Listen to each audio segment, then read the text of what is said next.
नमस्कार मु सुप्रिया।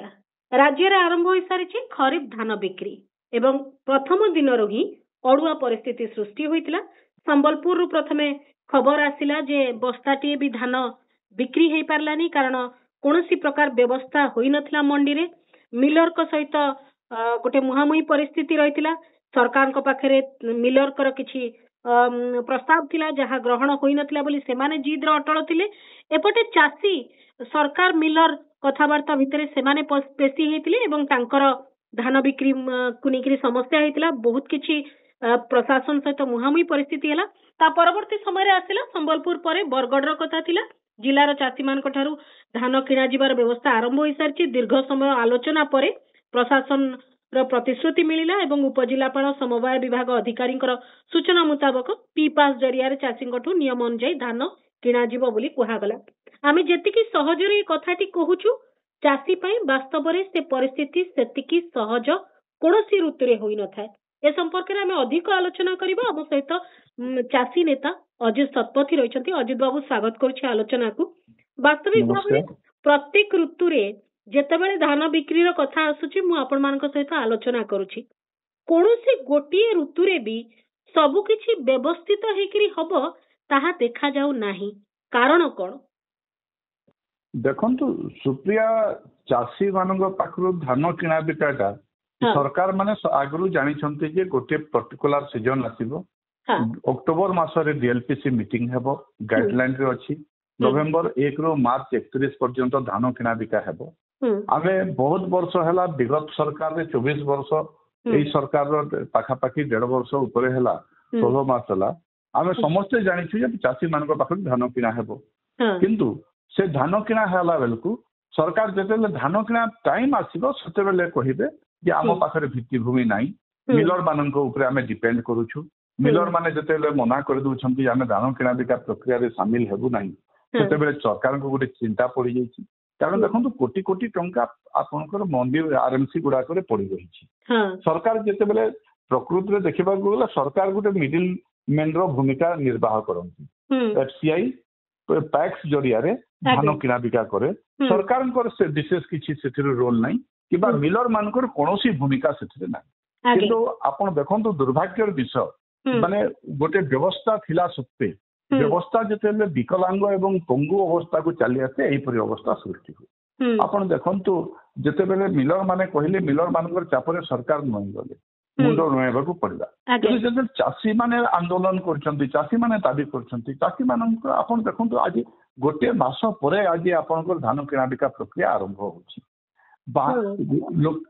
चाषी माने आपनकर अक्टोबर मासरु नवेम्बर प्रथम सप्ताह रु अमल करके धान गुड़ाक सेमाने रखिछन।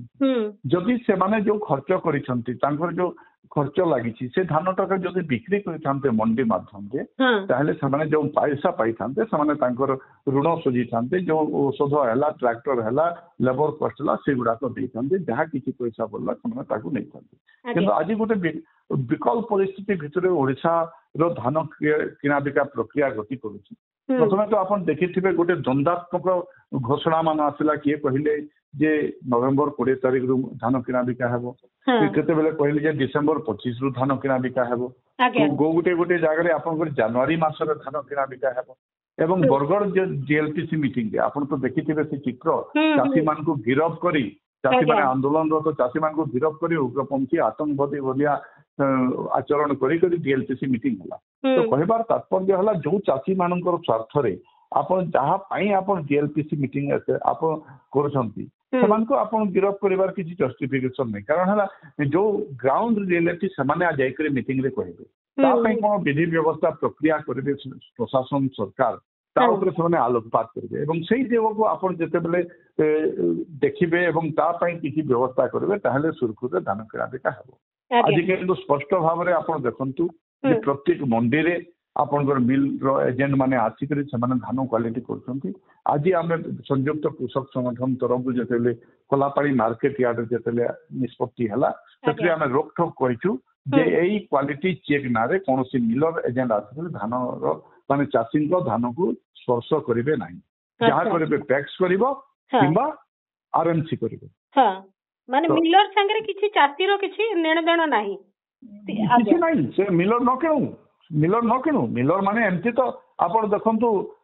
ଗୋଟେ କ୍ୱିଣ୍ଟାଲ 100 କେଜି ଆପଣ ଧାନ ନେଲା ପରେ 68 କେଜି ଚାଉଳ ଦଉଛନ୍ତି ସେମାନେ।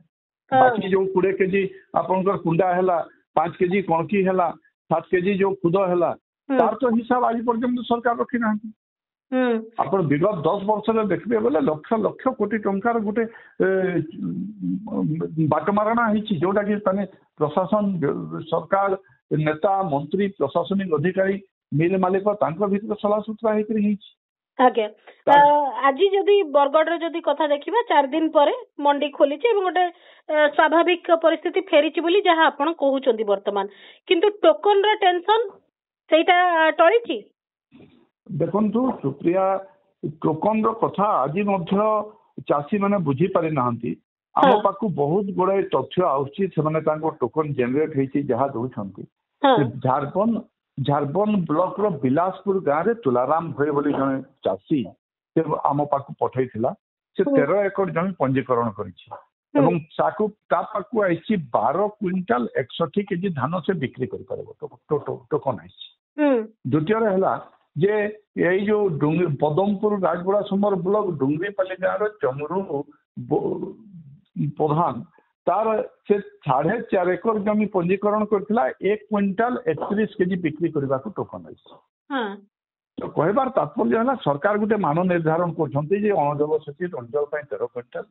ଏବଂ ଜଳସେଚିତ ଅଞ୍ଚଳ ପାଇଁ ଆପଣଙ୍କ 19 କ୍ୱିଣ୍ଟାଲ। ଯଦି ସେଇ ପ୍ରକାରେ ଯଦି ଟୋକନ ବି ଜଣେ ଆସିବ ଆମେ ତ ଦାବି କରୁଛୁ ଯେ ଚାଷୀଙ୍କର ସମସ୍ତ ଅମଳ ଧାନକୁ କ୍ରୟ କରନ୍ତୁ। ସରକାର ଏପଟେ ଗୋଟେ କରୁଛନ୍ତି ଯୋଉମାନେ 30 କ୍ୱିଣ୍ଟାଲ ଧାନ ବିକିବେ ସେମାନଙ୍କର ରାସନ କାର୍ଡ କଟିବ। 2.5 ଏକର ଜମି ଯାହାର ହେବ ସେମାନଙ୍କର ରାସନ କାର୍ଡ କଟିବ। ସରକାର ଯେତେବେଳେ କାଟିବା ପାଇଁ ନିଷ୍ପତ୍ତି କରୁଛନ୍ତି କିନ୍ତୁ ସେତେବେଳେ ସରକାରଙ୍କ ପାଖରେ ସବୁ ତଥ୍ୟ ଅଛି, କିନ୍ତୁ ଯେତେବେଳେ ସରକାର ଟୋକନ ଜେନେରେଟ କରିବା ପାଇଁ ସେ ଚାଷୀମାନେ ତାଙ୍କର ବାକି ଧାନକୁ ବିକିବେ କୋଉଠି? ଆଜି ସେଥିପାଇଁ ତ 1500-1600 ଟଙ୍କାରେ ଖୋଲା ମାର୍କେଟରେ ଦଲାଲ ଏବଂ ବେପାରୀ ଲାଗିକରି ଧାନ କ୍ରୟ ଚାଲିଛି। ଚାଷୀମାନେ ବାଧ୍ୟ ହେଇକରି ଦଉଛନ୍ତି ଏବଂ ଟୋକନ ଆଜି ଆପଣ ଦେଖନ୍ତୁ 76,000 ଟୋକନ ଆମେ ଜେନେରେଟ କରୁଛୁ ବୋଲି ସରକାର କହୁଛନ୍ତି। କିନ୍ତୁ ଆପଣ ଯଦି ଆକ୍ଷରିକ ହିସାବରେ ଦେଖିବେ ଡିସେମ୍ବର ମାସ ପ୍ରଥମ ସପ୍ତାହରେ ପାଖାପାଖି 500ରୁ 700 ଜଣ ଛାଡ଼ିଦେଲେ ଅନ୍ୟ କାହାରି ଟୋକନ ଡିସେମ୍ବର ପ୍ରଥମ ସପ୍ତାହରେ ନାହିଁ। ତାହେଲେ ଆପଣ ଦେଖନ୍ତୁ ମୁଁ ଗୋଟେ କଥା ଜାଣିବି ଯେ ଏଇ ଯୋଉ ଟୋକନ ବ୍ୟବସ୍ଥାରେ ତ ସମସ୍ୟା ରହିଛି, ବିଭିନ୍ନ ପ୍ରକାର କଥା ଆପଣ ପୂର୍ବ ଥର ବି ମୁଁ ଚର୍ଚ୍ଚା କରିଥିଲା ବେଳେ ଆପଣ କହିଥିଲେ ଏଇ ଯୋଉ 800 ଟଙ୍କା ଅଧିକ ଦିଆଗଲା ପରେ ଗୋଟେ ବଡ ଆମାଉଣ୍ଟ ରେ ଚାଷୀ ତାର ଧାନ ବିକିବ, ସେ କଥା ବାସ୍ତବରେ ସମ୍ଭବ ହଉଛି ନା ସିଏ କଥା ଅଲଗା ରହିଛି? ସେଇ ଡିଷ୍ଟ୍ରେସ ସେଲ୍ ସେମିତି ଆଗ ଭଳିଆ ଚାଲିଛି? ଦେଖନ୍ତୁ ସୁପ୍ରିୟା ଯୋଉ ପ୍ରକାର ଟୋକନ ଆସୁଛି ଟୋକନ ପରିମାଣ ଯୋଉ ପ୍ରକାର କମି ଯାଉଛି ଚାଷୀ ମାନେ ପ୍ରକୃତ ଲାଭଟା ପାଇପାରୁନାହାନ୍ତି। ଧାନ ଉଠଉଛନ୍ତି ସରକାର। ଦେଖନ୍ତୁ ଏଇ ତ ସର୍ବଭାରତୀୟ ସ୍ତରରେ ଆପଣ ଦେଖନ୍ତୁ ଯେ 6% ଲୋକ MSP ପାଉଛନ୍ତି। 6% ଲୋକ ଟୋଟାଲ। ଏବଂ OECD ରିପୋର୍ଟ ଯାହା ନ୍ୟାସନାଲ ଷ୍ଟଡି କହୁଛି ଯେ ଏଇ ଧାନ ସଂଗ୍ରହରେ 46 ଲକ୍ଷ କୋଟି ଟଙ୍କା ସର୍ବଭାରତୀୟ ସ୍ତରରେ କ୍ଷତି ହଉଛି। ଆପଣ ଓଡିଶା କଥା ଦେଖିବେ ତାହେଲେ ସେ ପରିମାଣ ଓଡିଶାରେ ମଧ୍ୟ ଲାଗୁ ହେବ। ତ କହିବାର ତାତ୍ପର୍ଯ୍ୟ ହେଲା ଯେ ଆମେ ସ୍ୱାଗତ କରୁଛୁ ସରକାର ଗୋଟେ ତାଙ୍କର ସଂକଳ୍ପ ନେଇଥିଲେ, କିନ୍ତୁ ଆଜି ଯେତେବେଳେ ଆପଣ ମଣ୍ଡି ମାନଙ୍କୁ ଦେଖିବେ ଯେ ସରକାର ଆଉ 800 ଟଙ୍କା ଇନପୁଟ ଦେବେ ନାହିଁ, 731 ଟଙ୍କା ଦେବେ। ଦେଖନ୍ତୁ ବର୍ତ୍ତମାନ ସରକାରଙ୍କ ପାଖରେ ଯୋଉ ମଣ୍ଡି ମାନଙ୍କରେ 3169 ଆମେ ଦାବି କରିଥିଲୁ ଯେ 69 ଟଙ୍କା ସର୍ବଭାରତୀୟ ସ୍ତରରେ ଏଥର ଧାନର MSP ବୃଦ୍ଧି ହେଇଛି ଏବଂ ସରକାର ଯୋଉ ଘୋଷଣା କରିଥିଲେ 800 ଟଙ୍କା ଇନପୁଟ ତାକୁ ମିଶେଇକରି 3169 ଟଙ୍କା ଚାଷୀ ମାନଙ୍କୁ କ୍ୱିଣ୍ଟାଲ ପିଛା ଦିଆଯାଉଛି ଏବଂ ସରକାର ତାର ଉପରେ 3169 ଟଙ୍କା। ତ ସେ ହିସାବରେ ଆପଣ ଦେଖିଥିବେ ସରକାରଙ୍କର ମନ୍ତ୍ରୀ ବି କହିଲେ ନୂଆପଡା ଉପନିର୍ବାଚନ ସମୟରେ ମଧ୍ୟ ସେଇଟା ଚାଷୀ ମାନଙ୍କ ଖୁସି ଖବର 69 ଟଙ୍କା ଅଧିକା ଦେଲେ ସରକାର ବୋଲି ଘୋଷଣା କରାହେଲା। ବରଗଡ଼ DLPC ମିଟିଂ ରେ ଶାସକ ଦଳର ନିର୍ବାଚିତ ପ୍ରତିନିଧି ମାନେ ବିଧାୟକ ମାନେ ସେମାନେ ମଧ୍ୟ କହିଲେ ଯେ ଚାଷୀ ମାନଙ୍କ ପାଇଁ ଆମେ ଖୁସି ଖବର ଆମ ସରକାର 69 ଟଙ୍କା ବୃଦ୍ଧି କଲା। ଆଜି ଯେବେ କିନ୍ତୁ ଆପଣ ଯଦି ଯେତେବେଳେ ମାର୍କେଟ ୟାର୍ଡ ଗୁଡାକରେ ଦେଖିବେ ସେବା ସମବାୟ ସମିତିରେ ଦେଖିବେ ସେତେବେଳେ ଲେଖା ହଉଛି ଯେ ଧାନର ସର୍ବନିମ୍ନ ସହାୟକ ମୂଲ୍ୟ ହେଲା 2,369 ଟଙ୍କା ଏବଂ ଇନପୁଟ ସହିତ 3100। ତାହେଲେ ସରକାର ସ୍ପଷ୍ଟ କରିବା କଥା ଯେ ଆମେ ଯୋଉ 800 ଟଙ୍କା ଇନପୁଟ ଘୋଷଣା କରିଥିଲୁ आमे 800 टंका इनपुट देबु नाही आमे 731 टंका इनपुट आकार देबु तो तार कहबा तात्पर्य हला काहे कि आनिले सरकार ये बड़ अजब प्रकार कथा जे एतिकी टंका काटिया पछर कारण कोन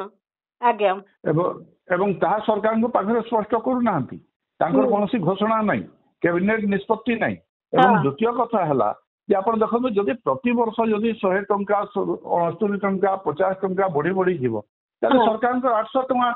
इनपुट चाषी को जो घोषणा सेपटे सीएससीपी जहाँ बढ़ेबे सेही हिसाब रे ये माइनस करी करी चलीबे राज्य सरकार इनपुट से पॉलिसी बोधे सरकार ग्रहण करिसंती ये तो गोटे अजब प्रकार निष्पत्ति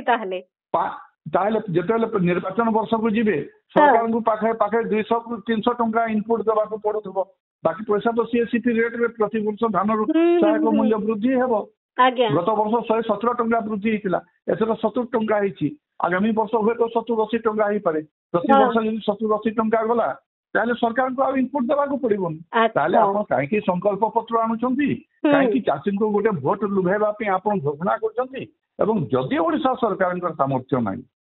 ताले आपण घोषणा करंतु नाही चाषी को छाडी दियंतु तांकर भाग्य रे चाषी माने चाषी कुळ सहित खेळ हे गला पूरा जहाँ जना पड़ी सरकार से आंतरिकता नथिला सरकार को आसीबा पई ସେମାନେ ଗୋଟେ ଘୋଷଣା କରିଥିଲେ କିନ୍ତୁ ଯେତେବେଳେ ଦେଖିଲେ ଯେ ଓଡ଼ିଶା ର ସେଇ ପ୍ରକାର ଆର୍ଥିକ ବ୍ୟବସ୍ଥା ସେମାନେ କରିପାରିନାହାନ୍ତି ବଜେଟରୀ ପ୍ରୋଭିଜନ କରିପାରିନାହାନ୍ତି 5,000-6,000 କୋଟି ଟଙ୍କାର କର୍ପସ ପାଣ୍ଠି ବାହାରେ କିଣା ଚାଲିଛି ତାହେଲେ ସେମାନେ ଆଉ ଗୋଟେ ଗଲା ବାଟ ଦେଇକି ସେମାନେ ଚାଷୀଙ୍କୁ 3100 ଟଙ୍କାକୁ ପହଞ୍ଚାଇବେ କିନ୍ତୁ ଇନପୁଟ ସରକାରଙ୍କର କମି ଯାଉଥିବ। अच्छा आज्ञा अजित बाबू आज तो आप बरगढ़ कथा कहले आगु को जना पड़ो आउ कौन कौन बरगढ़ पदमपुर सेपट अंचल कौन प्रकार समस्या संबलपुर जो प्रथम दिन ही अड़ुआ परिस्थिति थिला सेठिका स्थिति वर्तमान कौन देखो सुप्रिया संबलपुर रे तांकर गुटे किना बिकार से कौन हुए से पी पास माध्यम रे पी पास माध्यम रे से मंडी को धान आनती एवं पी पास से नहीं कि ସେମାନେ ମିଲର ପାଖରେ ପହଞ୍ଚାନ୍ତି ଏବଂ ସେ ଟ୍ରାନ୍ସପୋର୍ଟେସନ କଷ୍ଟ ମଧ୍ୟ ଚାଷୀ ମାନେ ପାଆନ୍ତି ସେଠି କିନ୍ତୁ ବର୍ତ୍ତମାନ ପର୍ଯ୍ୟନ୍ତ ସେଠି ସେଇ ଅବସ୍ଥା ସୃଷ୍ଟି ହେଇଛି ମିଲର ମାନଙ୍କର ଅସହଯୋଗ ଥିଲା ଯୋଉଟା ମାନେ ମିଲ ମାନଙ୍କୁ 10 ରୁ 20 ଗାଡି ଧାନ ଯାଇଥିଲା ତାହା ଅନଲୋଡ ହେଇନଥିଲା ଯେଥିପାଇଁ ଗତକାଲି ପାଖାପାଖି 7 ରୁ 8 ଘଣ୍ଟା ରାସ୍ତା ଅବରୋଧ ହେଇଥିଲା ଏବଂ ସେଇ ବିକଳ ପରିସ୍ଥିତି ସେଠି ବି ଚାଷୀ ମାନେ ସନ୍ଦିହାନ ଯେ ବର୍ତ୍ତମାନ କୋଉ ପ୍ରକାର ଧାନ କିଣିବେ ଟୋକନ ଅବସ୍ଥା ସେଇ ସମାନ ଅବସ୍ଥା ଓଡ଼ିଶା ସାରା ଆପଣ 8 କିସମ ଯୋଉଟା ତାମାନେ ଆମେ लो लैंड କହୁଛୁ 8 କିସମର କାହାରି ଟୋକନ ଆସି ନାହିଁ ଯଦିଓ ସରକାର ଦୁଇ ଖାନା କରେକ୍ସନ ପାଇଁ ଜୋର ଦଉଛନ୍ତି କିନ୍ତୁ ଦୀର୍ଘ ବର୍ଷ ହେଲା ଗୋଟେ ବନ୍ଦୋବସ୍ତ ହେଇ ନାହିଁ ସେ ବନ୍ଦୋବସ୍ତ ବ୍ୟବସ୍ଥା ଯଦି ଲାଗୁ ହୁଅନ୍ତା ତାହେଲେ ଆଜି ଯୋଉ 8 କିସମ ଧାନରେ ମାନେ 8 କିସମ ଜମି ଅଛି ତାହା ପାଖାପାଖି 40-50 वर्ष पर लोके ताकू चाष उपयोगी जमी कर भल भाव धान चाष होची किंतु से अमल धान को 8 जेहेतु किसमटा 8 साधारण अच्छी से चाषी मैंने बिक्री कर सरकार काटी दौरान से प्रकार आप देखो गत वर्ष तुलन में एक वर्ष बहुत कम टोकन आदि आप कहते बंफर क्रॉप आम समस्त चाषी समस्त अमल धान को किणु गोटे योग्य चाषी वंचित हेबे नहीं किंतु एपटे जदि आपण जदि 1500-1600 टंकार खोला मार्केट रू चाषी बिकिबे एवं टोकन जदि कम आसीबो तारे वर्तमान डिस्ट्रेस सेल कोन चाषी बाध्य है कि हाथ टेकी देबे 1500-1600 टंकार जहा को पारिबे धान दे देबे कारण टोकन आसीबो नहीं मंडी रे से बिकी पारिबे नहीं जदि से बिकी पारले नहीं तांकर जो खर्च लागिछि से खर्च बाहरिबो नहीं तो जो प्रकार हेले आपण 800 टंका इनपुट दियंतु कि 731 इनपुट दियंतु କିନ୍ତୁ ଚାଷୀ ଯୋଉ ଦୁଃଖକୁ ସେଇ ଦୁଃଖରେ ପଡିଛି ଏବଂ ବ୍ୟବସ୍ଥା ଏଇ ପ୍ରକାର ହେଇଯାଇଛି ନୂଆ ସରକାରରେ ଚାଷୀର କିଛି ନୂଆ ହେଲାନି ନିଶ୍ଚୟ କାରଣ ହେଲା ଦେଖନ୍ତୁ ସରକାର ନୂଆ ହେଇପାରେ କିନ୍ତୁ କଥା ହେଲା ଆମେ ସବୁବେଳେ କହୁଛୁ ସରକାର ଦେଖନ୍ତୁ ସୁପ୍ରିୟା ଦିଟା ଜିନିଷ ମୁଁ ସବୁବେଳେ କହୁଛି ଯେ ସରକାର ମାନେ କଣ ସରକାର ମାନେ ଅଶୋକ ଚିହ୍ନ ଅଶୋକ ସ୍ତମ୍ଭ एवं पछरे धर्म कथा भाबे अजित सर आपण तो सिंबल विषय कहउचंती मु भाबे सरकार माने होची गोटे नुआ आंतरिकता कारण भोटर गोटे परिवर्तन जतबेले करे जो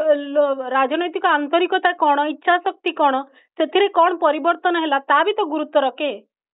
निश्चय सुप्रिया देखो मुझे कनसेप्टा कहवाक जे सरकार माने अशोक चिन्ह थिबो धर्मपद चिन्ह थिबो सेटा हम सरकार से बीजेपी पद्मफुल चिन्ह कि बीजेपी चिन्ह कि कांग्रेस हाथ चिन्ह हमर कोनोसी दल बसिले दल सरकार कला झंडा झंडा बानारे दल चले नहीं सरकार चले नहीं सरकार चले गोटे प्रशासनिक व्यवस्था एवं दुखर कथा आज समग्र भारत वर्ष रे ओडिशा भी आपण देखंतु जते बेले लोक गोटे परिवर्तन चाहिए गोटे सरकार ऊपर लोकंकर आक्रोश है से आक्रोशटा भोट रे परिवर्तन है कि बर्तमान आप देखो भोट लोकंकर आक्रोश भोट रे परिवर्तन है सत्ते गोटे परिणाम का गोटे अन्य प्रकार आसुची लोक आपण को आक्रोश को नहीं सरकार को जी बर्तमान सरकार चाहते केमती लोक मैनेज करेंगे एमती भी नहीं पारे जे केंद्र रु चाप रहुची अल्प धान उठाओ बोली कारण एफसीआई गोदाम रे पड़िकिरी रहुची से माने नबा को चाहू नांती इनडायरेक्टली आपण मन को कृषि मंत्री वार्ता देले आपण माने बुझिले कि नहीं मु जानि नहीं वार्ता दउचंती जे आपण दरकार पले ड्रैगन फ्रूट पचे करंतु आ धान भितरे मुंडो पुरांतुनी जोतरे अधिक खर्च होउची से भितरे पाड़ी खर्च जो थे एमएसपी दबा को पड़ो ता भीतर आउ पसंद नहीं हुए तो अलग चाष को जातु आपण मन बदलांतु से विषय आपण मान को इनडायरेक्टली वार्ता दिया जाउची आपण माने ताको केमती ग्रहण करूछंती मु जानि नहीं देखम सुप्रिया समस्त महाराज नहंती समस्त समस्त हम पाखरे से व्यवस्था नहीं किबा समस्त उपमुख्यमंत्री नहंती चाची माने आपण कहउछंती फसल विविधीकरण करंतु क्रॉप डाइवर्सिफिकेशन करंतु आज बरगढ़ जिले में बैगण टमाटो कोबी बंधा कोबी चाष हो डाली जातीय फसल चाष हो मार्केट कहीं जो मार्केट बिक्री करेंगे कौटी आप बाजार व्यवस्था करना चाष आप चाषी को सेते बेले लाभ दे पारे जिते बेले आप फार्म टू फर्क माने आप चाषी क्षेत्र मुह को आसवा पर्यंत प्रत्येक व्यवस्था को सुव्यवस्थित करेंगे एवं प्रत्येक क्षेत्र में लाभटा चाषी पाखक पहुंचब आपण से प्रकार बाजार व्यवस्था करेंगे आज शीतल भंडार कथा कहते प्रति सब डिविजन रे शीतल भंडार करूँ आज तो 8 वर्ष पर शीतल भंडार ना नहीं आज आप मंडी आदर्श मंडी कथा कहते बिकज जिते ओल्टा पटरे बसुले से सरकार को बहुत जिनिस कहते जो शासन क्षमता को आसीगला से पाठ पढ़ा कारण आम व्यवस्था को आज पर्यंत सुधारी पारिना से व्यवस्था आप गोटे से चिराचरी व्यवस्था आम जीवु जिते बाहा हेब से बैगण रुआ हेब आम बराती आसो खावा प्रकाशटा चले ना आगुरी आपको रेडीनेस रखा पड़ो आप जानते नवेम्बर मासरे आमको हेबी मंडी भित्तिभूमि आपको सुदृढ़ करने को पड़ो सब ओकेजन रे अप्रस्तुत देखा जाउची व्यवस्था निश्चय सुप्रिया कारण है गोटे भगवान भरोसा चल जाए कारण है जो आपण जो कथा प्रसंग उठे आक्रोश लोक आक्रोश कले गोटे व्यवस्था को परिवर्तन कले एवं नुआ व्यवस्था आनिबे वर्तमान है जदि लोकंकर आक्रोश जदि व्यवस्था परिवर्तन रो परिणाम जदि दे पारिबो ना आपण जेते आंदोलन हो जहा हो जेते लोकंकर आक्रोश हो जदि सेटा भोट रे परिणाम थाई करी गोटे व्यवस्था विरुद्ध रे जाई पारिबो ना ताले लोक भोटर को काई की डरिबे से माने मैनेज आपण वोट मैनेज करि पारले आपण जदि किछि घोषणा करि पारले आपण जदि ताको प्रलोभन देखै पारले आपण जदि सरकार को आसी जाउछंती जे कोनसी दल हो ताले भोटर को काई खातिर करिवे एटा होती हमर दुर्भाग्य निश्चित भाव रे एवं जो कथा आपण कहिले जे अनेक समय रे चासी को जदि आतंकवादी बोली भाबिबे सेही प्रकार ता सती जदि कोनसे प्रकार हबो जो घटनाटी घटिची विगत दिन मानकर भी घटिची पंजीकरण समय रे भी जो पंजीकरण रो नुआ नियम हला से समय रे जो प्रकार हटोटा एबे मंडी रे जो प्रकार अवस्था मु शेष प्रतिक्रिया चाहिए मु तो लगातार भाव में पूरा मंडी रु धान उठिबा पर्यंत जहाँ जहाँ समस्या हबो आपण मानको सहित चर्चा करिवि किंतु आजिर ए प्रसंग रे आपनकर शेष प्रतिक्रिया देखंतु सुप्रिया जेते दिन पर्यंत इच्छा शक्ति प्रशासन सरकार हेबो नाही जेते बेले आंतरिकतार सहित चाषी माननकु आमे 2 पैसा लाभ देबु चाषी सशक्त हुअन्तु चाषी माननक पई व्यवस्था करिवु मंडी व्यवस्था सुदृढ़ करिवु निजस्व स्टोरेज रखिबु आमे काहारी ऊपर डिपेंडेंट हेई करी धान किना बिका करिवु नाही एवं चाषी माननकु तांको उपयुक्त प्राप्ति आमे देबु से आंतरिकतार अभाव जेते दिन होउथबो एई चाषी माननकर समस्या सेते दिन पर्यंत रहिथिबो से जे सरकार आसंतु जो झंडा बाना जो चिन्ह सरकार आसु जो दलर सरकार आसु କିନ୍ତୁ ବ୍ୟବସ୍ଥାରେ ଯେତେ ଦିନ ପର୍ଯ୍ୟବେକ୍ଷଣ ହେବ ଏବଂ ଆନ୍ତରିକତା ଯେତେ ଦିନ ନ ରହିବ ସେ ପର୍ଯ୍ୟନ୍ତ ଏଇ ଅବ୍ୟବସ୍ଥା ରହିଥିବ ଚାଷୀମାନେ ଦୁଃଖ ପାଉଥିବେ ଏବଂ ଆପଣ ଅଷ୍ଟମ ବେତନ କମିଶନରେ ଆପଣ ହୁଏତ ସରକାରୀ ଚାକିରିଆ ପେନସନର ଦରମା ବଢି ପାରନ୍ତି କିନ୍ତୁ ଚାଷୀ ମାନଙ୍କର ଆୟ ବଢାଇ ପାରିବେ ନାହିଁ। ଆଜ୍ଞା, ବହୁତ ବହୁତ ଧନ୍ୟବାଦ ଅଜିତ ବାବୁ ସମସ୍ତ ସୂଚନା ପାଇଁ। ଆମେ ଆଲୋଚନା କରୁଥିଲେ ବରଗଡ଼ ସମ୍ବଲପୁରରେ ଧାନ ବିକ୍ରି ଆରମ୍ଭ ହୋଇଛି ଏବଂ ମଣ୍ଡିରେ କଣ ବ୍ୟବସ୍ଥା କରାଯାଇଛି ଆଉ କଣ ଅବ୍ୟବସ୍ଥା ହୋଇଛି ସେ ସମ୍ପର୍କରେ ଅଧିକ ଆଲୋଚନା କରୁଥିଲେ। ସ୍ୱତନ୍ତ୍ର ଆଲୋଚନାକୁ ଏଇଠି ରଖୁଛି। ନମସ୍କାର।